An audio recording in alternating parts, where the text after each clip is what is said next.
Hello, नमस्कार। आज हम बात करेंगे प्रोसेस सेफ्टी मैनेजमेंट यानी पीएसएम की बारे में।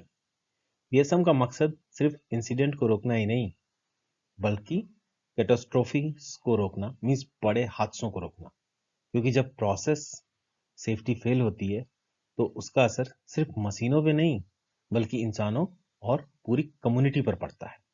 We are aware about 1984 Bhopal gas tragedy, जहां पर क्या हुआ था, मिथाइल आइसोसाइनाइड लीक हुआ था और पूरे भोपाल सिटी में स्प्रेड हो गया था। किसी को भी उस मिथाइल आइसोसाइनाइड केमिकल के नेचर और करेक्टरिस्टिक्स या हजार्ड्स के बारे में नहीं पता था। इवन प्लांट के वर्करों को भी नहीं पता था कि कैसे उससे ओवरकम किया सकता है। रिजल्ट क्या हुआ? हजारों लोगों की जानें गई थी और कम लाखों लोग प्रभावित हुए थे। तो हमारा पीएसएम प्रोसेस सेफ्टी मैनेजमेंट इस टाइप के इवेंट्स को रोकने में मदद करता है। लेट्स सी कैसे। प्रोसेस सेफ्टी मैनेजमेंट एक सिस्टमैटिक अप्रोच है जो उन इंडस्ट्रियों की सुरक्षा सुनिश्चित करती है जहां पर हजार्डस केमिकल्स का यूज या प्रोडक्शन या स्टोरेज किया जाता है। इसका मुख्य उद्देश्य है कि लोगों, पीपल्स का, पर्यावरण का और संपत्ति का बड़े हादसों से बचाना। अगर हम कहें कि मेन ऑब्जेक्टिव इसका क्या है, तो मेन ऑब्जेक्टिव इसका है कि to prevent the chemical release, fire and explosion,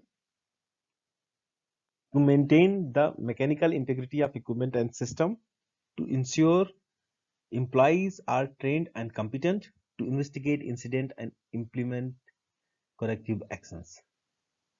सरल शब्दों में पीएसएम का मतलब है सुरक्षा को सिस्टम का हिस्सा बनाना, ना कि सिर्फ एक नियम। पीएसएम की सबसे बड़ी जरूरत है लोगों की सुरक्षा एंड कम्युनिटीज की रक्षा।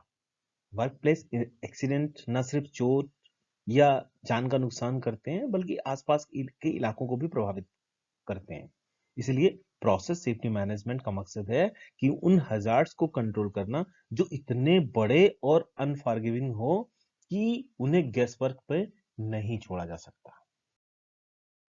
प्रोसेस सेफ्टी मैनेजमेंट के बेसिकली 8 पिलर्स हैं, 8 पार्ट। वो 8 पिलर्स कौन कौन से हैं? First one is the process safety information, process hazard analysis, operating procedures, mechanical integrity, management of change, training and competence, incident investigation and emergency preparedness. So let's discuss one by one of these 8 pillars। Pillar number 1, process safety information. पहला pillar है process safety information. इसको short form में PSI भी बोलते हैं। सीधी बात कहें, एक लाइन की बात करें, तो ये कहा जाता है कि आप वही कंट्रोल कर सकते हैं जिसे आप समझते हैं। अगर प्रोसेस की जानकारी अधूरी है, तो हजार्ड छिपे रह जाते हैं और वही आगे चलकर एक्सीडेंट करते हैं। इसीलिए जरूरी है कि हर केमिकल के रिएक्शन इक्विपमेंट को डॉक्यूमेंटेड लायक किया जाए, पीएन डायग्राम को अपडेट रखा जाए, ऑपरेटर्स को एक्सेसिबल बनाया जाए, मींस ऑपरेटर को सारी चीजें दी जाएं, सिखाई जाएं, बताई जाएं कि, और अगर कोई प्रोसेस में चेंज हो रहा है तो हर चेंज के बाद उसको सेफ्टी इंफॉर्मेशन को अपडेट किया जाए। ऐसा ना हो कि उसको पता नहीं है और उसने कुछ गलत कर दिया, उसको पता नहीं है कि इससे क्या खतरा हो सकता है। जैसे फॉर एग्जांपल, किसी फर्टिलाइजर प्लांट में अमोनिया कंप्रेसर की ऑपरेटिंग लिमिट अगर सही ढंग से डॉक्यूमेंटेड नहीं है, safe limit means safe limit पता नहीं है कि कितना अमोनिया का डोजिंग देना है, और ऑपरेटर नया है, उसको इंफॉर्मेशन नहीं दी गई है, तो वो कभी ओवरलोड भी कर सकता है या कम भी कर सकता है। अगर उसने ओवरलोड किया तो एक्सप्लोजन होगा, अगर कम किया तो प्रोडक्शन नहीं होगा। सो अगर यही प्रोसेस सेफ्टी इंफॉर्मेशन है, तो ये गलती रोकी जा सकती है। सो कहा जाता है कि PSI is your foundation, basic है। Process safety information is the foundation. Next one is the process hazard analysis, दूसरा पिलर है। इसको शॉर्ट फॉर्म में पीएचए भी बोलते हैं। अगर हजार्ड को पहचाना नहीं गया तो उसे रोका नहीं जा सकता। एक लाइन की बात, हजार्ड को अगर नहीं पहचाना गया तो उसे रोका नहीं जा सकता है। तो हजार्ड को पहचानने के लिए, पीएचए करने के लिए बहुत सारे प्रोसेस हैं, जैसे हजॉप है, वाटिफ है, बोटाई है, और बहुत सारे मेथड हैं। आप कमेंट बॉक्स में, डिस्क्रिप्शन बॉक्स में हजॉप स्टडी का पूरा डिस्क्रिप्शन देख सकते हैं कि हजॉप क्या होता है, कैसे करते हैं, ये हमने डिस्क्रिप्शन में दे दिया है। सो बेसिकली ये जो प्रोसेस हजार्ड एनालिसिस है, एक मल्टी डिसिप्लिनरी टीम के द्वारा होता है, जो एजम्पशंस को चैलेंज करती है कि अगर हमने दो केमिकल, सपोज करें दो केमिकल का कॉम्बिनेशन पाइपलाइन लिया, एक केमिकल ज्यादा आया, एक केमिकल कम आया, तो क्या हो सकता है, उस सिचुएशन में क्या क्या करना चाहिए, क्या सेंसर लगाना चाहिए, कैसे सेटअप करना चाहिए, या दूसरा केमिकल कम हुआ, पहला ज्यादा आया, या इसका वाइस वर्सा हुआ। तो सिचुएशन के हिसाब से जो एजम्पशंस हैं उसको चैलेंज करती है कि कहीं सेफ्टी डेविएट ना हो। लोगों को चैलेंज नहीं करती, आपस में लड़ाई नहीं करती है, प्रोसेस को चैलेंज करके उसको सही करती है। और और याद रखें कि हर इंसिडेंट या प्रोसेस चेंज के बाद पीएचए को अपडेट करना जरूरी होता है। तो अगर अगर हम कहें, वही फर्टिलाइजर कंपनी में अगर वो ऑपरेटर को पीएसआई पता है और वहां पर एक वाल्व लगा है, वो मैनुअल लगा है, लेकिन अगर पीएचए किया गया तो ये, तो हमें पता चल जाएगा कि यार ये वाल्व मैनुअल ना होके ऑटोमेटिक कर दो, जिससे जिससे जिससे जो डोजिंग है अमोनिया की, वो ऑटोमेटिक सेटअप हो जाए कि इतने से इतने के बीच में जाके अपना प्रोडक्शन सही देगा। तो ये छोटी सी फाइंडिंग आगे चलकर मेजर एक्सीडेंट्स या प्रोडक्शन स्टॉप को रोक सकती है। So process hazard analysis is the main pillar in safety point of view.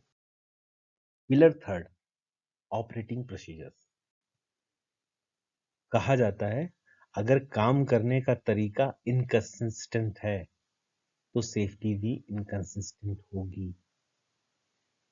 Means अगर ऑपरेटिंग प्रोसीजर, जैसे हम लोग जैसे कहते हैं एसओपी बना, एसओपी को अगर साफ बनाया गया, प्रैक्टिकल बनाया गया, एक्चुअल बनाया गया, सो हमारी सेफ्टी भी बिल्कुल नीट एंड क्लीन होगी, कहीं कोई सेफ्टी में प्रॉब्लम नहीं होगी। किसी प्लांट के स्टार्टअप, नॉर्मल ऑपरेशन या एबनॉर्मल ऑपरेशन या शट डाउन, हर सिचुएशन के लिए ऑपरेटिंग प्रोसीजर होना चाहिए, एक जैसा नहीं होना होता है, सबके लिए अलग अलग सेफ्टी अलग अलग है। लैंग्वेज सिंपल होनी चाहिए, विजुअल होनी चाहिए, और उनका ट्रेनिंग रेगुलर होना चाहिए।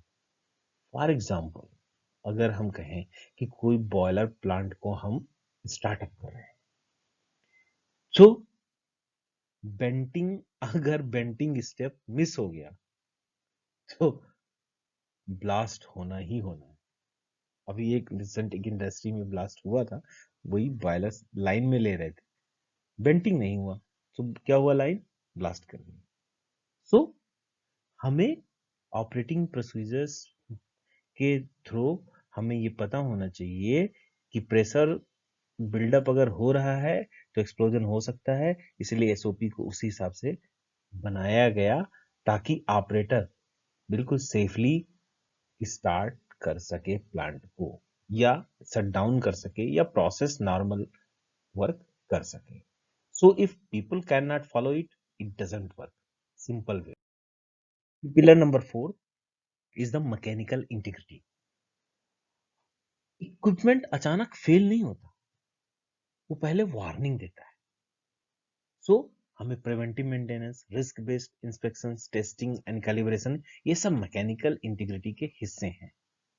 छोटी सी प्रॉब्लम को अर्ली स्टेज पे ठीक करना ही बहुत बड़ी सेफ्टी है। अगर हम एग्जाम्पल के लिए देखें, हमारी कोई गैस पाइपलाइन है, तो हम कहते हैं, हमारा नॉर्म्स कहते हैं कि उस समय समय पर उसके कोरिजन का डिटेक्शन करते रहना चाहिए, उसमें रेगुलर अल्ट्रासाउंड टेस्टिंग करती रहनी चाहिए। अगर हम करेंगे तो हमें पाइपलाइन में अगर कोरिजन है तो हमें डिटेक्ट हो जाएगा और हम रिपेयर करके बहुत बड़े हादसे को रोक सकते हैं।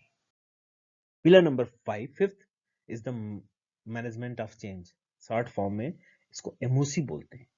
ये प्रोसेस सेफ्टी मैनेजमेंट का एक बहुत क्रिटिकल पिलर है, बहुत क्रिटिकल पिलर है। यानी कई बार किसी प्लांट में छोटी सी चेंज की जाती है, जैसे एक वाल्व रिप्लेस करना हुआ या किसी पाइपलाइन का रूट थोड़ा सा मॉडिफाई करना हुआ, तो लोग सोचते हैं यार एक छोटा सा just a small change. No, याद रखिए हर चेंज के साथ रिस्क भी चेंज होता है हर बार। इसलिए जरूरी है कि हर चेंज को इंप्लीमेंट करने से पहले उसका रिस्क रिव्यू किया जाए, डॉक्यूमेंटेशन क्लियर हो, क्या बदला गया, क्यों बदला गया और उसका इम्पैक्ट क्या होगा। साथ ही साथ अपडेटेड इंफॉर्मेशन जो हम पहले पढ़ के आए हैं, PSI process safety information, SOPs, PHA, सबको रिवाइज किया जाए। और सबसे इंपॉर्टेंट, जिन लोगों पर ये चेंज असर डालता है उन्हें प्रॉपर ट्रेनिंग दी जाए। So management of change is the critical pillar of PSM. हम एग्जाम्पल के रूप में जान देख लें कि किसी भी केमिकल प्लांट में अगर कहते हैं यार ये पंप खराब हो गया, इस पंप को चेंज करके दूसरा पंप लगा दो।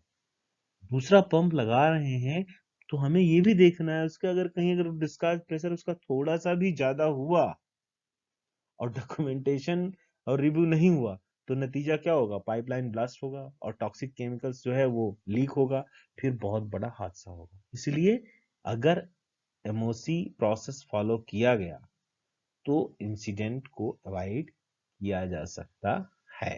If something changes, risk changes every time, so take care of it. Pillar number 6, training and competence. देखिए कोई भी व्यक्ति उस चीज को प्रोटेक्ट नहीं कर सकता जिसे वो समझता ही नहीं।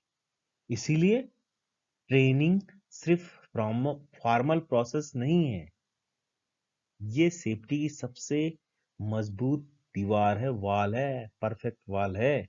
हर एम्प्लाई को अपने प्रोसेस, हैजार्ड और उनके कॉन्सिक्वेंस की पूरी जानकारी होनी चाहिए। कंपिटेंस को एज्यूम नहीं करना चाहिए, उसे इवेल्युएट करना चाहिए।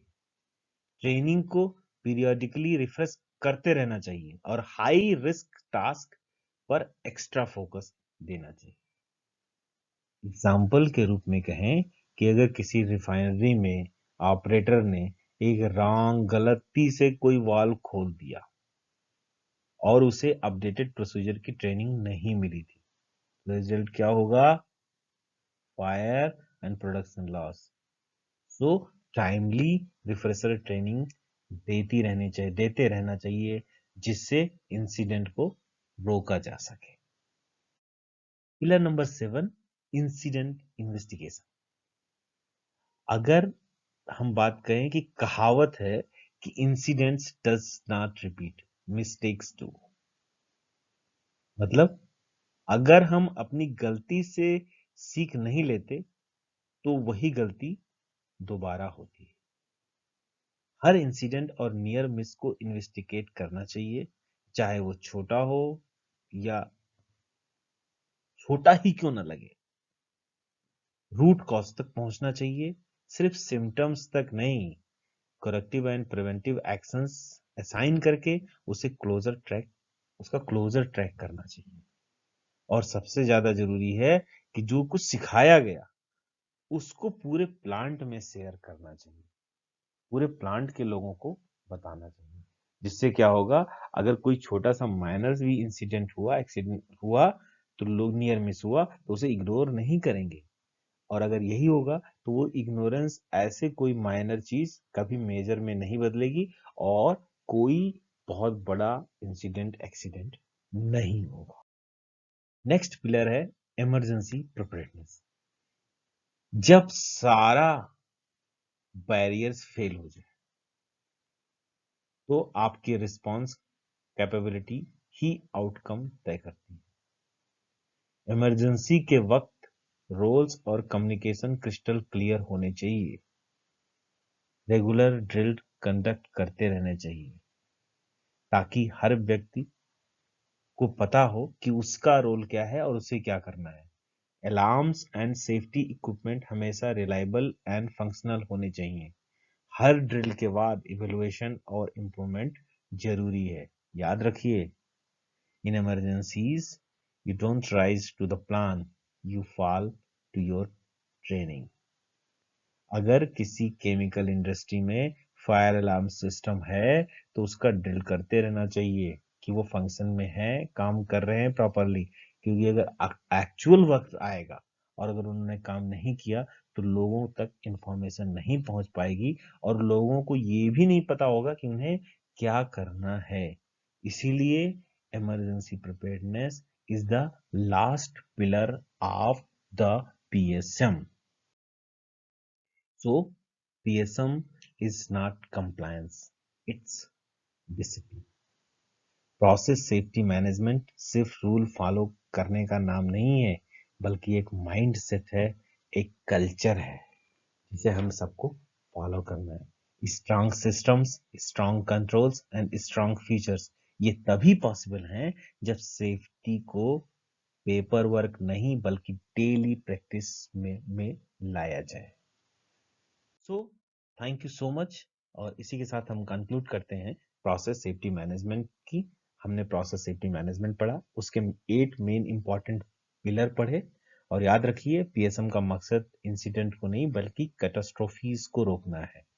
हर पिलर एक दूसरे से जुड़ा है और सब मिलकर जब काम करेंगे तभी प्लांट ट्रूली सेफ बनता है। स्टे सेफ, स्टे डिसिप्लिन्ड और याद रखिए, सेफ्टी कोई डिपार्टमेंट नहीं बल्कि एक कल्चर है। Thank you so much.